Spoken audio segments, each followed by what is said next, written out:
Zombie exponential. Get a lawyer. Irresponsible epidemiology. There is a plague of lazy and irresponsible language loose, and epidemiologists gave birth to it and have done nothing to stop it. Note to censors: we use only government data. If you have a problem with the results, speak to the government. I knew that our previous video wouldn't be enough, debunking the exponential lockdown lies, and a well-meaning viewer basically said, "I get it, but so what, let it drop." It isn't about being pedantic, not like complaining that it's not it's, or it's not it's. A comma doesn't get the country put into lockdown.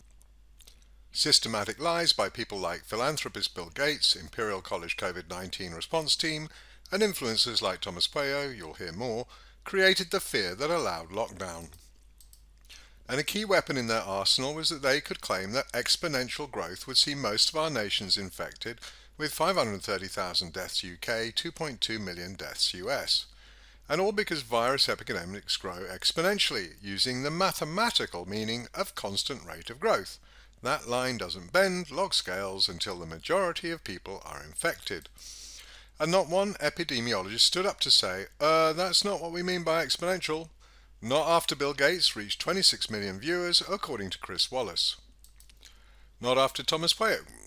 And not one epidemiologist stood up to say, that's not what we mean by exponential. Not after Bill Gates reached 26 million viewers, according to Chris Wallace. Not after Thomas Pueyo reached 40 million people and got 249,000 claps on Medium.com. No, his top fans were renowned scientists, professors all, and not one of them objected to his language or contradicted his theme, or spotted his misrepresentations. That'll be left to us in a future video. Anthony Costello, doctor, speaker, author, ex-director of the World Health Organization. Didier Pitet, professor of medicine and hospital epidemiology.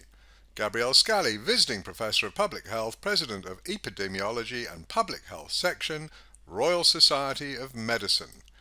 These are people at the top of their profession, and they didn't even notice when an amateur influencer put together a rabid presentation that relied on misdirection and misinformation. And so far, finding usage of exponential in epidemiology, the official epidemiology, is easy. Look in basically any book or article. I've yet to find one that doesn't mention it. And yet, whenever there's an image to illustrate what they're talking about, it's never exponential. And so Bill Gates gets to use the term officially used by epidemiologists in a way that never represents what epidemiologists are actually saying. And yet not one of them called him on it. Not one epidemiologist stood up to denounce Professor Ferguson and his figures. And so yes, it's time to hold them to account for their inaction. These are people at the top of their profession, as noted. If they do not police their work and media representations of their work, then who else can? Only us, it seems. So here's my recommendation. Contact an ambulance-chasing lawyer and point out that eminent epidemiologists have negligently used fake science that has resulted in massive damage to our society. Phys.org published this article in which they stated, if R naught is larger than 1, then the outbreak will grow exponentially. Thank you for leaving the door wide open to Bill Gates and other influencers. But then at least they state, in practice, the exponential growth predicted by the basic reproduction number is rarely sustained beyond a few generations. Did Bill Gates remember to tell you that? In towardsdatascience.com, Daniel Goleman states, a common discussion in epidemics involves exponential growth. This type of growth is very rapid and increases over time. Exponential growth is very powerful. Take an infection that doubles once a week. There may only be one infection to start, but you very quickly end up with a large number of infections. Sounds like the kind of stuff you've been hearing? Did Bill Gates remember to tell you that? So these two examples were responsible sources that used the term exponentially incorrectly, using it in, at best, a colloquial sense of rapidly rising, but at least had the decency and integrity to point out the exponential phase was limited. They're off the hook. Thank you for your honesty. We still request that you close the loophole that allowed those with an agenda to create fear and alarm with the exponential keyword. Find another term. Short burst of accelerated growth maybe.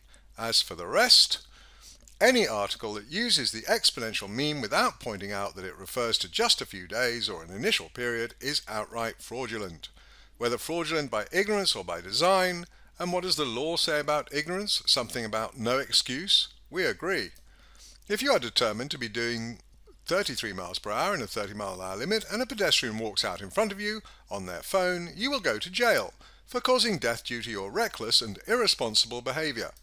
Their reckless and irresponsible behaviour will be ignored, the media will devote an article to a family that lost a loving father to a reckless speeding driver, and that agenda goes on. Unsurprisingly, perhaps, it's an agenda that is based on lies and fraud, and it was the subject of one of my first investigations, Speeding, a Policy of Deception, on Amazon. Government, policy and deception, plus ça change. Media supporting that deception, plus ça change. The public eating it up, plus ça change.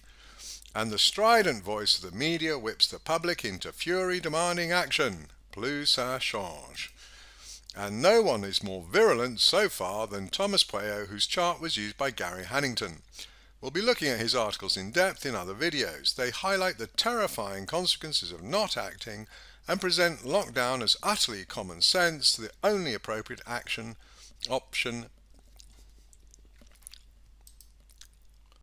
And no one is more virulent so far than Thomas Pueyo, whose chart was used by Gary Hannington. We'll be looking at his articles in depth in other videos. They highlight the terrifying consequences of not acting and present lockdown as utterly common sense, the only appropriate option. Act now. Why you must act now. Coronavirus, the hammer and the dance. They are lengthy, comprehensive, have numerous charts, expert support, Imperial College, and had I not been informed would have had to take them seriously. It will take lengthy, dedicated videos to do their takedown justice, but you've already seen the essence. That was the chart used in the Gary Hannington piece, the one where they chose not to include countries that spoiled the narrative. To give him his due, Thomas Pueyo does an astonishing job of analysing and backing up his claims. He's like a magician. Unless you look incredibly carefully, you miss the bit where he glosses over the massive contradictions to his theme. But that's for another time. We're going to show a quick few explicit slides, as in explicitly making a point, sorry no porn, to show how consistently epidemiologists contradict themselves and don't care. And then we're going for another world tour, this time armed with the steak, garlic, silver bullets, whatever it will take to put this zombie exponential lie deep underground. Here sadly is Wikipedia, reflecting the industry standard lazy language that gave the lie merchants their in. Leaving a door open is negligence, failing to report intruders is worse. They may be nice guys and eminent, but our country is being destroyed by nice Boris Johnson, nice Bill Gates, okay, a bit of a stretch maybe, and other nice people. Nice doesn't cut it right now. By the way, that logistic function that phys.org mentioned looks familiar, and it's officially a virus growth model, so we'll be looking closely at that. Normal, log normal, logistic, whatever. Humped curves, as I call them, that turn into S-curves, that distinctive plateau for totals, that's all that matters to draw the toxins out of this debate, never exponential. We're not interested in listing articles that use the exponential meme. That would be too easy and is for another time. This is to illustrate that even in official science literature, the exponential virus growth gets accompanied by pictures that aren't in the least exponential. To put this into perspective, let's take it out of the virus context. You're a young woman entering into the adult world and looking for advice. You're already nervous and you don't want to get pregnant. You do a Google search. What are the risks of sex and pregnancy? Here are the results. And memo to censors, trolls and young women, these are for illustration only. We are not representing them as true facts. Arousal, leading cause of pregnancy. 9,000 women who were aroused gave birth this month. UK Chief Medical Officer warns of arousal risk. Take a cold shower, getting aroused causes children. We need to lock down our women to prevent pregnancies. Now in the literature, leading sociologists write article after article describing how a young woman aroused took a lover and 9 months later had a baby. Mainstream media and magazines are out there publishing story after story about aroused young women finding love and 9 months later having a baby. And it's absolutely utterly true that there is indeed a risk of being pregnant if you're aroused. And that leads you to call to your boyfriend. And he comes over with a copy of Pretty Woman and a bottle of Sauvignon. And you say to hell with the movie. Etc., etc., etc. And did anyone lie? And how does the putative young woman feel? Terrified or joyful until she can't seem to get pregnant? Sure, aroused women do get pregnant. So how do you feel? Lock up women to save the world from overpopulation? Prevent the damage and threat of aroused women? Indeed, in the historical literature, is it not easy to find precisely that kind of meme being pushed, the threat of the aroused woman, turning men from their dutiful God-given path? Was it not woman who turned man from the right and dutiful way in the Garden of Eden? How do you feel about that? Hell, I'm old, but I'm all for aroused women, and passionate women, and capable women, and adventurous women, and my life, thank heavens, has been full of them, till I found one at 50 and married one and have been happy ever since. So how would you defeat this meme if you saw it? Aroused women cause babies. The world has too many babies. We need women to stay at home to save society from being overwhelmed. And of course the kicker, hair gut goes on television. No normal for women until the pill is available, basically worldwide. Hair true goes on television. No normal for women until the pill is available. UK government, no normal for women until the pill is available. It's scary how easily we can fit our thought experiment into the framework. Or another.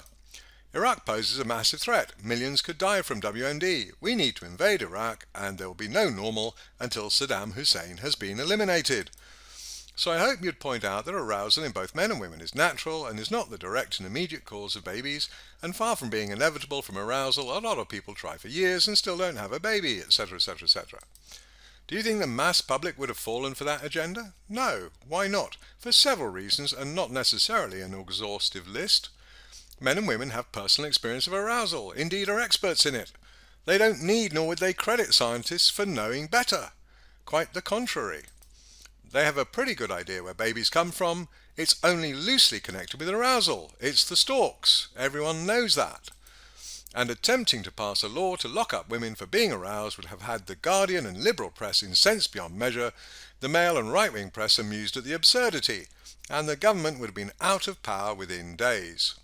Why didn't that happen with the virus? It could have done, but people don't know viruses. They trust scientists, they trust the government. And so we're in lockdown, all for a want of a bit of fact-checking. And the task of the media government corporate axis was made immeasurably easier because the professionals habitually misuse a term, but it doesn't matter because they presumably understand what they mean. If the professionals misuse a term in their own quiet little ivory towers, who cares? But then the same term is used utterly differently to convey a very different message of exponential growth till basically the whole of society is infected and a lot of people die. And not one epidemiologist, mathematician, virologist, reporter, scientist, financier stood up to say, hey, that's not what epidemiologists mean. They say it rapidly ceases to be exponential.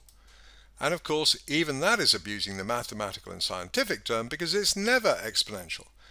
But at least it would have been a start, an objection before this got out of hand. Nada, nix, zip, squat, and that's why I hold epidemiologists, eminent scientists accountable for their silence in the face of the biggest domestic, or indeed of all time, crisis our nations have ever seen. Never before have we been confronted with an internal enemy, our own government, a status quo that is utterly normal in dictatorships, but which is supposed to be alien to the British, American and Canadian way of life. And as ever, yes, I focus on their countries there, because they are the closest to the viral infection, the plague of abuse that afflicts the world right now. See our power centres slides for that. We don't hesitate to hold pilots, drivers or others to account for workplace negligence. Maybe it's time to rattle a few ivory towers.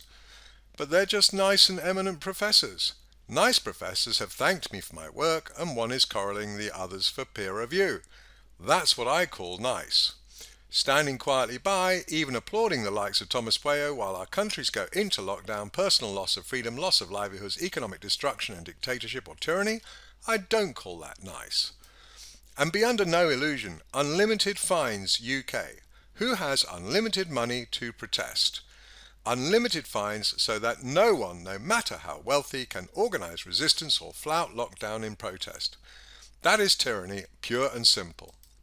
But hey, I'm still standing, Peerless Reads is up, you're still watching, there is hope, a great deal of hope as it happens. This isn't about winning this battle. We've lost and never stood a chance of winning with every organ of the state against us. But even rock, entire cliffs, mountains submit to the steady and remorseless drip and rush of water. And while they have deluged us with toxins, those we can withstand. But their edifice of control and tyranny is hard and stone, and it will erode and fade given time. As long as humans survive and have freedom to explore, have minds and souls free, there is hope. So yes, no chipping, no vaccines, and be cautious with 5G for its electromagnetic properties. That's simple science. At least you're immune now, almost. Just a couple of slides and we'll go on a world tour. Exponential virus, except when they're explaining about flattening a curve. Exponential virus, the exponential virus, Imperial College. But strangely not in their chart of death stalking the UK. You get the idea, and you've got our previous Exponential live video and its world tour. So what's different? Last time we did this, Exponential is linear on log scales, and that's what Bill Gates et al. Are selling, versus the reality that the entire world, barring a few nascent curves, looks like this, humped to high heaven. Which just goes to show the importance of context. What keeps you safe with the virus can get you pregnant, and in both cases you're going to wind up being surrounded by doctors and nurses. I feel there's a philosophical refrain there, starting life in hospital and ending life in hospital, but we'll move on. This time in our world tour we're going to be looking at charts like this. Now the red line is horizontal. Hopefully we can agree on that. That, and only that, is an exponential curve. That red line. But isn't a red line supposed to be going up? And what's with the blue lines? Yes, if this were a chart of e.g. cases for an exponential curve, and nothing. Forget them for the moment. Here's an exponential curve on the left, a straight line on log scales, the only curve that can be called exponential. The red line is the gradient of that line, but expressed as a rate, and that rate is constant. Exponential means A times B, A times B times B, A times B times B times B, A times B times B times B times B, each time increasing by the same number, B, the exponent. On a linear scale, the gradient is anything but constant. It increases incredibly quickly. It's the deaths and cases you've been threatened with. Won't bend until the majority of the people have been infected. It does indeed keep going straight up till it hits the moon or the ISS, whichever comes first. If it misses both, it goes on forever, literally to infinity and beyond. No wonder people are scared of the virus. But on a log scale, that gradient looks constant, because on a log scale it is. The apparent gradient is the scaling factor, or exponent. So if it goes from 1 to 10 in 3 days, it'll go from 10 to 100 in 3 days. How many times have you heard phrases like doubles every 2 days? And how many times have you heard, if we do nothing by the end of X, basically the whole nation, country, solar system, Kardashian palace will be infected? Do they have a palace? Somebody please advise. It might be important. So that's what the red line is, the entire length of the grey exponential line. It goes up at a constant rate, here indicated as 1.15 on the right-hand scale. What do the blue lines have to do with it? Absolutely nothing. They're just there for the moment. Just remember, horizontal line is the gradient of an exponential line on log scales. More accurately, it's the rate by which each data point increases, e.g. doubling each day, factor equals 2 on the right-hand side. Here it's factor 1.15, but if it's not horizontal, it's not exponential. And now we come to the blue lines. That's South Korea on a log scale. There's our normal distribution, or logistic maybe. I'll be intrigued to look into that. So red, horizontal, is the gradient of an exponential curve. The rate of increase of cases over time is constant. The actual curve has been there all along, but it wasn't relevant and won't be relevant beyond giving rise to the horizontal line. So I left it hidden, showing only its growth rate, which looks like gradient on log scales. And in terms of visualizing the horizontal straight line of an exponential curve's growth rate, it doesn't matter if we use log scales, as here for the country cases, or linear scales, as here, because horizontal is horizontal. So what is this safari about? We're looking for the pale blue dotted lines. And if any of the pale blue dotted lines are horizontal, matching the red line, then yes, that chart shows an exponential curve. Having done yesterday's world tour, do you recall any charts going to heaven? So, no, we already know we're going looking for a mythical zombie exponential, but why bother? We know they're not out there. But the trolls and loyalists just keep saying, of course they're not exponential anymore, you're such an idiot, lockdown saved us, how can you be such a moron? Well, I was born and it kind of happened, I guess. Even a troll, however, should recognise that lockdown only has an effect after lockdown. So if you hadn't realised it before, then here is basically another chart most viewers have seen lots of times. That dotted or dashed blue line below is basically this chart on the left as we've used for UK data. Or this one, old format with more detail. It's the growth rate in new cases and how it changes over time. In the UK, it's been declining since day one. It's what normal distributions do, as opposed to exponential, which is what? A horizontal line. So way before lockdown, the growth rate of new cases was already in decline. But guess what? As soon as lockdown was announced, lockdown is working, the growth in cases is declining. No, it was always declining, but do you think a single reporter called them on it? Of course not. So you're about to put a stake through the chest of the zombie exponential that just won't quit. Or is that vampires? And this is what you're going to be looking for. You see this, and the rate of growth of new cases was already declining from day one. Then it was never exponential. And you look for that initial drop first as the first indicator, then check for that descending line below the humped curve. That's the cases diminishing in a 1-2 whammy. Never exponential. The blue dash line will break through the green dash line, one on the right hand side, at which point cases are unchanged, i.e. peak or flat. And the rate will continue to drop until it hits a minimum and the contagion is over. You're down to a few cases a day. At which point the blue line bounces around 1 as a few new cases arrive, then none, or a few more, or just a couple. The contagion is not a material factor. Interestingly, the first minimum isn't the true absolute minimum, because looky here. There's a mini contagion here, and gosh, what shape is that? Is it a bird? Is it a plane? A rocket ship going to the moon? No, it's normal hump man. Did I really just say that? There's even a third mini contagion here. There's a fourth, and a fifth, and a sixth here. One wave superimposed on another wave.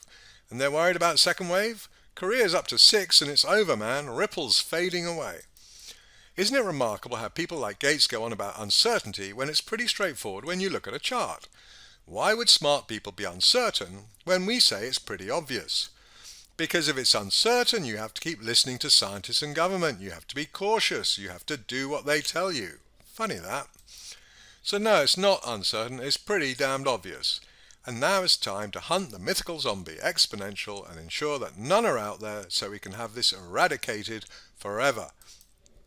Here's the real charts we're going to be working with. In the World Tour, scan for initial descent, continuing descent, hit 1, peak, and minimum below 1. Except it just goes sideways at 1? Sweden, it seems, was getting a little too much attention, and that was ruining the narrative. Someone's had a word, and now Sweden is no longer acting like a virus, exponential, normal, or otherwise. It's just going sideways until the punishment is sufficient to show lockdown is necessary. Zoomed in and notice how eerily regular those waveforms are for new cases, dotted dark blue, new deaths, dotted red, and growth in new cases, pale blue dashed. When did the virus transform from a simple biomachine to a 50s bad sci-fi waveform propagating out, infecting the world? But it's not just Sweden. Wonder why our initial Hubei-like UK projections went off the rails? Here's part of the answer.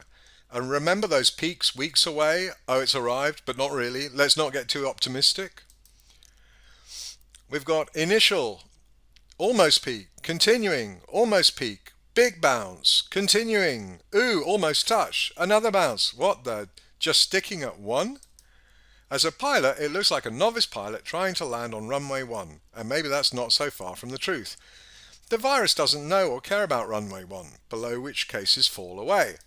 It doesn't know or care about the contagion being over. It just does its best and fails against the human immune system.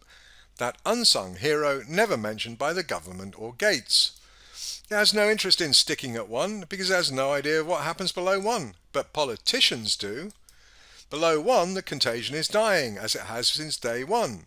New case rates decaying as they do every virus because it's never exponential. The crisis is over as soon as you see that decay, because you know you're dealing with a contagion being beaten by a far more sophisticated enemy, our immune system, the one we're not allowed to trust. Funny that. The crisis is over the moment you see a car swerving away from going to hit you, or the pedestrian run clear of the car having first stepped in front of you. Events continue, but the crisis is over. The cases continue. The pedestrian continues. The car continues. It all continues, but everything is already sorted. It's no longer a crisis. This, if it wasn't so tragic for our country, would be funny. A government trying to land a contagion on one, keeping it alive. Because what happens if it goes below 1 and dies? Who needs a vaccine if the crisis is over?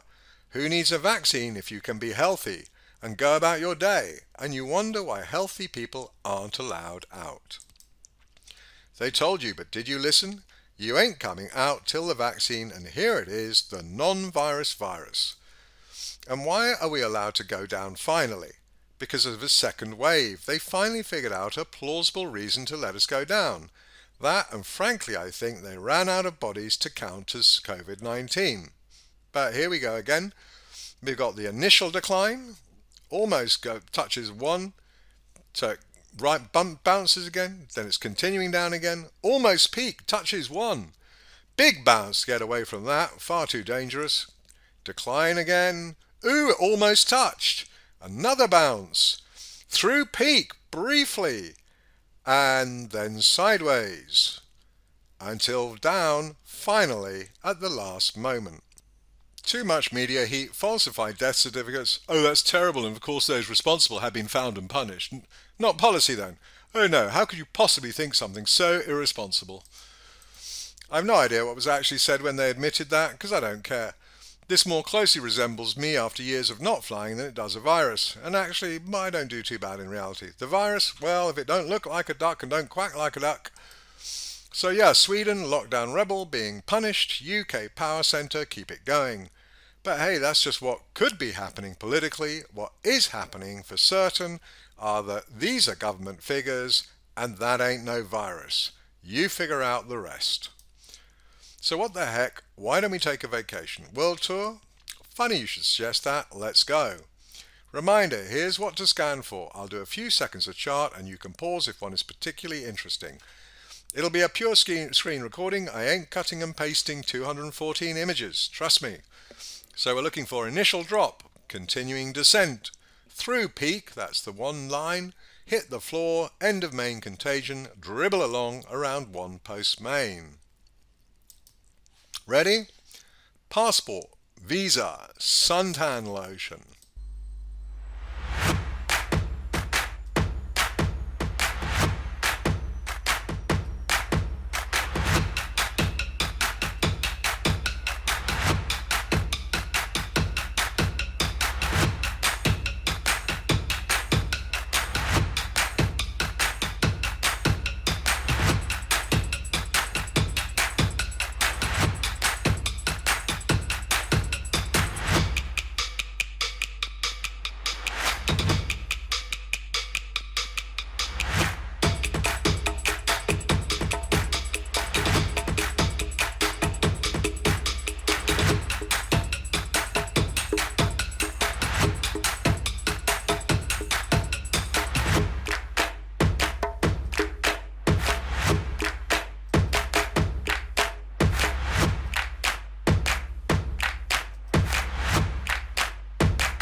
And there it is. Did you spot lots of declining growth rates, just like the hump ordered?